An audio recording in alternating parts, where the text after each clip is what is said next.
Video शुरू करने से पहले कुछ देख लो।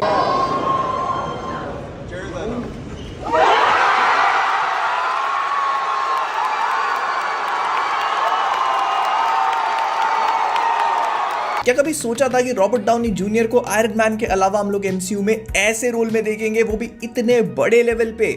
और इससे पहले आप मेरी आंखों या फिर सूजे हुए चेहरे के ऊपर कमेंट करो। पहले ही बता देता हूं, सुबह 6 बजे से उठा हुआ हूं। पूरी की पूरी कॉमिक कॉन पैनल देखिए और उसके ऊपर एक एक करके हर एक चीज पे बात करेंगे। स्टार्टिंग ऑफ विद झूठ बोलने वाला आदमी टोपे मास्टर केविन फाइगी, जिसने कहा कि इस पूरी पैनल में हम लोग सिर्फ 3 मूवीज पे फोकस करेंगे और वो है उनके 2025 के अपकमिंग प्रोजेक्ट्स।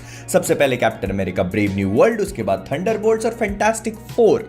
एंड ये सुन के मुझे लगा कि यार ऐसे तो नहीं चलेगा, इसके लिए मैं सुबह 6 बजे नहीं उठाऊं। And then they actually started doing it. वो वाली चीज नहीं, captain America brave new world की कास्ट को एक एक करके स्टेज पे बुलाना शुरू किया, जिसमें सबसे पहले टिम ब्लेक नेल्सन आए। उन्होंने अपने लीडर के कैरेक्टर के ऊपर कमेंट करना शुरू किया। उन्होंने बोला कि captain America brave new world जो है वो अपने विंटर सोल्जर तरह की रूट्स की तरफ वापस जाने की कोशिश कर रही है और उनके कैरेक्टर को लेकर वो काफी एक्साइटेड थे। He always wanted to return as the leader in MCU. 16 साल निकल गए, लेकिन फिर आते हैं जियानकार्लो एस्पासितो। उनके कैरेक्टर के बारे में हमको ये पता चलता है कि जो हम सोच रहे थे कि ये जॉर्ज वॉशिंगटन ब्रिज का रोल प्ले करेंगे, नहीं, he is actually going to play Sidewinder, जो कि इस मूवी में दिखने वाली सर्पेंट सोसाइटी नाम की एक सुपर विलन्स की टीम होगी, जिनके सारे के सारे नाम सांपों से शुरू होते हैं। इसमें शायद सेथ रॉलिंस भी देखने को मिल सकते थे, ऐसा सुनने में आ रहा था। I am hoping for it. Side vendor actually में उसी सर्पेंट सोसाइटी का लीडर है। और अगर आप इसके कॉमिक बुक सूट को देखोगे और मूवी से इसको कंपेयर करने की कोशिश करोगे तो कहां से दोनों एक जैसे लग रहे हैं, कोई कैसे ही पकड़ पाता भाई। और अगर सुबह सुबह कॉमिक बुक्स का ज्ञान फेंक के मार ही दूं आपके ऊपर, तो कॉमिक बुक्स में साइड विंडर उर्फ सेथ वोल्कर एक्चुअली में एक रॉक्सॉन कॉर्पोरेशन का हायर्ड गून होता है, जिसको वो लोग एक ऐसा सूट देते हैं जो कि टेलीपोर्टेशन क्लोकिंग डिवाइस होता है। मतलब वो टेलीपोर्ट कर सकता है उसका इस्तेमाल करके, और उससे वो अपनी पूरी की पूरी एक सर्पेंट सोसाइटी क्रिएट करता है, जिसमें सारे के सारे जो मेंबर्स होते हैं उनके नाम सांपों के नाम से शुरू होते हैं। ये सारा का सारा काम एक सर्पेंट क्राउन को स्टील करने के लिए किया जाता है और इसकी आगे जाकर पूरी कहानी अपनी सर्पेंट सोसाइटी में कंटिन्यू होती रहती है। और ये मेन सुपर हीरोज की स्टोरी में बहुत ज्यादा कुछ कंट्रीब्यूट नहीं करता unless and until it comes to Thunderbolts. और उसके बाद they went a step further और उस हॉल में जो भी लोग मौजूद थे उनको captain America brave new world की एक क्लिप दिखाई, जिसपे हमको काफी सारी चीजें और भी पता चलती है। जैसे हैरिसन फोर्ड के थंडरबोल्ट रॉस जो है वो व्हाइट हाउस के सामने एक स्पीच दे रहे होते हैं, जिसमें वो सेलेस्टियल को मेंशन करते हैं, जिसके बारे में हम लोग अपने ट्रेलर ब्रेकडाउन में बात कर चुके हैं।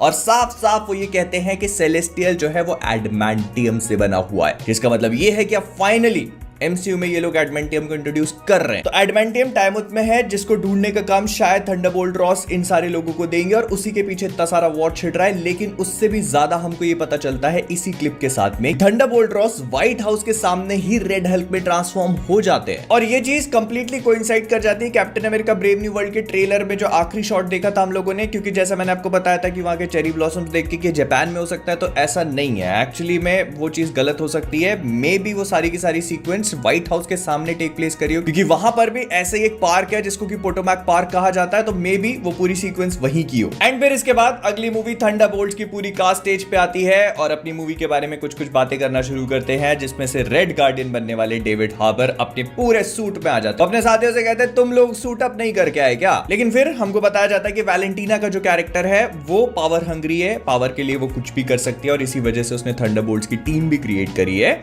थंडरबोल्ट्स की टीम के बारे में हमको थोड़ा बहुत एक बैकग्राउंड दिया जाता है और बस इतना पता चलता है कि कुल मिलाकर ये मार्वल की सुसाइड स्क्वाड की तरह एक्ट करेगी, meaning a group of misfits जो एक दूसरे के साथ भी अच्छी तरह से काम नहीं कर सकते, उनके झगड़े झपाटे होते रहते हैं। उनको एक ऐसे मिशन पे भेजा जाता है जहां से they are not expected to return back, but somehow they start fighting. Thunderbolts की भी एक छोटी सी क्लिप दिखाई गई वहां के लोगों के लिए। हम लोगों के लिए यहाँ पर जितनी भी क्लिप्स और ट्रेलर्स दिखाए गए हैं वो कुछ भी अवेलेबल नहीं। तो थंडरबोल्ट्स के बारे में इतना बताया गया है कि येलेना जो है वो अपने पिताजी रेड गार्डियन के पास जाकर कहती है उसको अपनी जिंदगी का सत्य पता चल चुका है, उसे लोगों को मारना पसंद है और उसी में लगता है कि अब मौज है। फिर गोस्ट को एक नई कॉस्ट्यूम दे दी गई है और ये बताया गया कि थंडरबोल्ट्स को एक मिशन असाइन किया जाता है और ये पूरा का पूरा मिशन बेसिकली एक सेटअप है और कुछ भी नहीं, जिससे वो लोग वापस लौट के नहीं आ सकते। लेकिन बात यहां पर खत्म नहीं हो जाती, क्योंकि स्टेज पे एंट्री होती है लुइस पुलमैन की, जो कि इस मूवी में रूमर्ड है टू प्ले सेंट्री। बट मजे की बात यह है कि अभी तक इसको ऑफिशियली कंफर्म नहीं किया गया है और यहां पर भी उनके कैरेक्टर को बॉब कह के बुलाया जा रहा है। Now if you guys don't know, तो कॉमिक बुक्स में सेंट्री की ऑल्टर ईगो जो है उसका नाम होता है Robert Reynolds.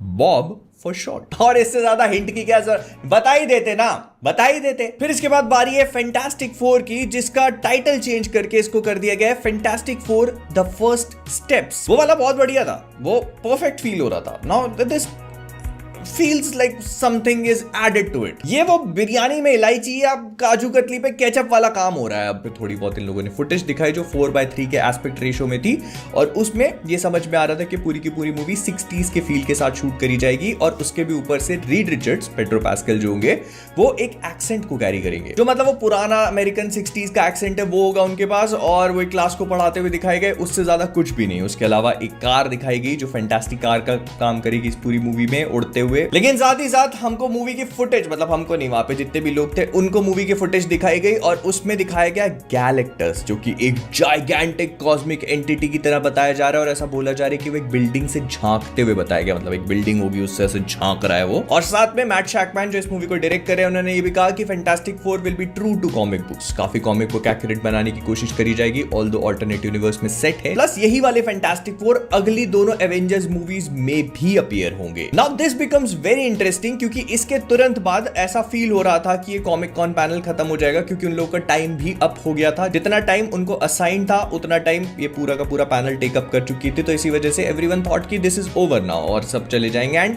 It was kind of underwhelming, जो मैं आपको बता रहा हूँ वो सुन के भी लग रहा होगा ये सारी चीजें तो हमको ऑलरेडी पता थी, नया क्या बता दिया तुमने। But then they went a step further, और हमको इस बात का रियलाइजेशन हुआ कि ओ अभी चीजें खत्म नहीं हुई हैं, क्योंकि इन लोगों ने रूसो ब्रदर्स को स्टेज पे बुलाया और अनाउंसमेंट किया कि अगली दोनों Avengers movies are going to be directed by the Russo brothers. और देखो, अगर आप रोस्ट वस्ट देख चुके हो तो ये सारी बातें हम लोग वहां पे ऑलरेडी कर चुके हैं, बिकॉज बासी खबर है। बट इसके बाद उन लोगों ने मूवीज के नाम अनाउंस करने शुरू किए, जिसमें से एक तो एवेंजर्स सीक्रेट वॉर्स है, जो कि मई 2027 पे रिलीज होगी, लेकिन इसका भी लोगो उन लोगों ने पूरी तरह से चेंज कर दिया। और जब मैंने इसको पहली बार देखा तो I thought this looks weird, क्योंकि ये एक्चुअली में जो कॉमिक बुक्स का सीक्रेट वॉर्स वाला लोगो है उससे काफी ज्यादा क्लोजली रिजेंबल कर रहा था, और अगर आपको लास्ट वाला सीक्रेट वॉर्स का लोगो याद हो तो वो बहुत ही अलग था।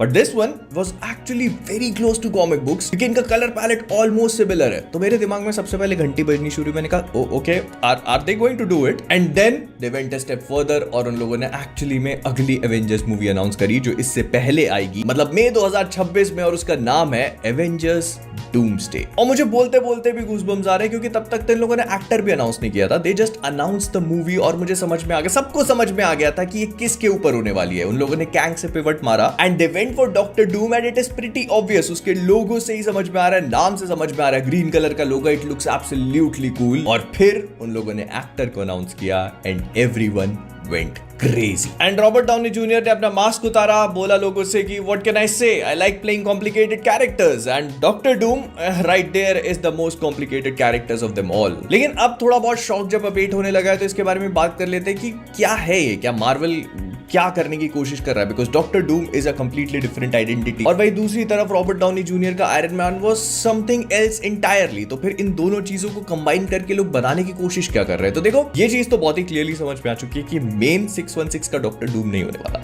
This is going to be a variant of Doctor Doom, और मोस्ट लाइकली ऐसा कुछ होगा कि ये एक ऑल्टरनेट यूनिवर्स का आयरन मैन होगा, जिसके पास में या बचपन से ही टाइमलाइन में कुछ ऐसा चेंज आया जिस वजह से he had to become Doctor Doom, मतलब वो ट्रैजेक्टरी चेंज हो गई and he became Doctor Doom, और फिर वो मल्टीवर्स के लिए बहुत बड़ा थ्रेट बन जाएगा ना। यहाँ पे उनको आरडीजे को कास्ट करने के पीछे का डिसीजन या लॉजिक समझ में आता है, because they had to move away from Kang for a while, क्योंकि सबसे पहले तो उन लोगों ने जो भी जॉनथन मेजर्स के साथ प्लान किया था वो मोस्ट प्रोबेबली उतने अच्छे से लैंड हो नहीं रहा था। वो मे भी उसको रिकास्ट कर सकते थे, बट वो भी एक रिस्क हो जाता कि नए एक्टर को लेके आना, फिर उसके साथ में उसी सेम कैरेक्टर को पोर्ट्रे करवाना जो लोगों के साथ में उतनी अच्छी तरह से कनेक्ट नहीं कर पा रहा था। तो उन लोगों ने एक थोड़ा सा यहाँ पर सेफ बेट खेलने की कोशिश करी डॉक्टर डूम को लाकर, बिकॉज 2025 में उनकी फैंटास्टिक फोर की मूवी आ रही है, जहां पर वो मोस्ट लाइकली इस वाले कैरेक्टर को इंट्रोड्यूस करवा सकते हैं। ये मेन विलन नहीं होगा, लेकिन यहाँ पर हमको मोस्ट लाइकली आरडीजे के, मेरा मतलब डॉक्टर डूम, आदत पड़ चुकी है अब तो चेंज करनी पड़ेगी, तो आरडीजे के डॉक्टर डूम की झलक देखने को मिल जाएगी और फिर इसको लोग जल्दी से एवेंजर्स डूम्सडे में लेके भी आ सकते हैं विदाउट वेस्टिंग एनी टाइम, क्योंकि हम सभी लोग आरडीजे के आयरन मैन से तो कनेक्टेड थे ही, तो उनको ये ज्यादा बताने की जरूरत नहीं है कि ओ देखो ये नया विलन है और इसको ये वाला एक्टर प्ले कर रहा है और उसका बैकग्राउंड सेट कर रहा है। नहीं, ये विलन है, आ गया, डेंजर है, देखो एंजॉय करो, डॉक्टर डूम नाम है, आरडीजे प्ले कर रहा है। बट कहीं ना कहीं मैं ये भी पॉइंट आउट करना चाहूंगा कि I am also a bit sceptical about this entire thing, क्योंकि डॉक्टर डूम कॉमिक बुक्स में एक बहुत ही अलग कैरेक्टर है। वो विक्टर वॉन डूम है, वो आयरन मैन का कोई वेरिएंट नहीं है। वो लैटवेरिया पे डिक्टेट करता है, उसके डूम बॉट्स होते हैं, उसके पास जाने में कोई भी सुपर हीरो एवेंजर कोई भी हो 4 बार सोचता है। And this kind of is not it when you speak about doctor Doom. हाँ, अब ये डिपेंड करता है कि आरडीजे के कैरेक्टर को लिखा कैसे जाता है। He has to be written extremely well. लोगों के दिमाग में से वो आयरन मैन की इमेज बिल्कुल ही निकालनी पड़ेगी, जो होना बहुत ज्यादा मुश्किल है, because you don't want people to root for Doctor Doom, you want people to root for Avengers. हम